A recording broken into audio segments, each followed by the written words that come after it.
Mission 4, Cool as Ice, part of the Worms Armageddon All Missions Any Percent Speedrun tutorial series. And you can probably pull this off if you're just a casual player as well, but it is more the speedrun thing. So this is a kill 'em all mission, and by all I just mean that guard worm down there. So one of the first things that's going to happen is sudden death is going to activate. Doesn't really do much. Some crates are going to spawn, and we get 3 crates that spawn above that guard.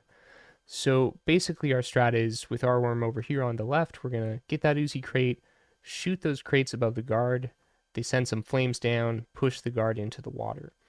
So the first thing that we want to do before the round even starts is press insert as many times as needed to get that full background on. So it has the debris, the little skulls in the background, and before sudden death there are stars instead of skulls. So before your turn starts, hold enter. We're going to start off with just a forward hop, and then we're going to hold right for the entire rest of the turn. Okay, so we're walking into the Uzi crate. And so what we're going to do as we do this, so first off, press F3 to select Uzi. And we see these 2 skulls that are approaching that upper left part of the snow hill. So focus on the lower skull of those 2. And right as it passes over or behind the snow hill, we want to time our shot and press space on the very last frame where we can still see it, so right here. So if we do that, shoot the Uzi, the flames go down, kill the guard. So basically, Worms Armageddon is a deterministic game, essentially, for the most part, as far as I know. So if we do the same inputs every time, we're going to get the same flame pattern every time. It's going to push him in every time. And we actually have a 3-frame window where this works, which is like pretty generous. So the frames where that works, we have 32.32, 32.34, and 32.36 seconds.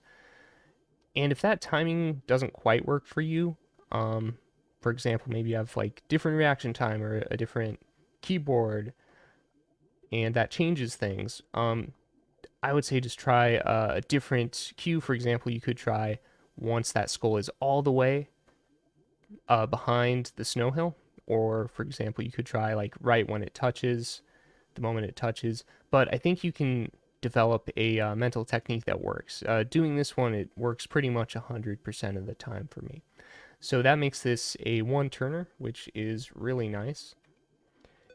Okay, and let's take a look at what happens if we don't actually get that. Okay, so we forward jump, collect the Uzi, we shoot. Okay, our timing is a bit off, and let's say the guard goes into that position. We jetpack, collect that flamethrower. If he's in that position, you can land here, sort of on the polar bear's knee. We sort of shoot up above him. The flames will push him down, then we aim down, and we can get him in this way. Just aim a bit to his left, he'll go in. Okay, let's try again. Let's say we miss this time, and the guard goes to the left. You can use jetpack, collect the flamethrower, and if you're able to get to the left of the guard, that's great. So shoot him down and just hit yourself with the end of that flame trail so we don't have to see the entire flamethrower. That saves a little bit of time.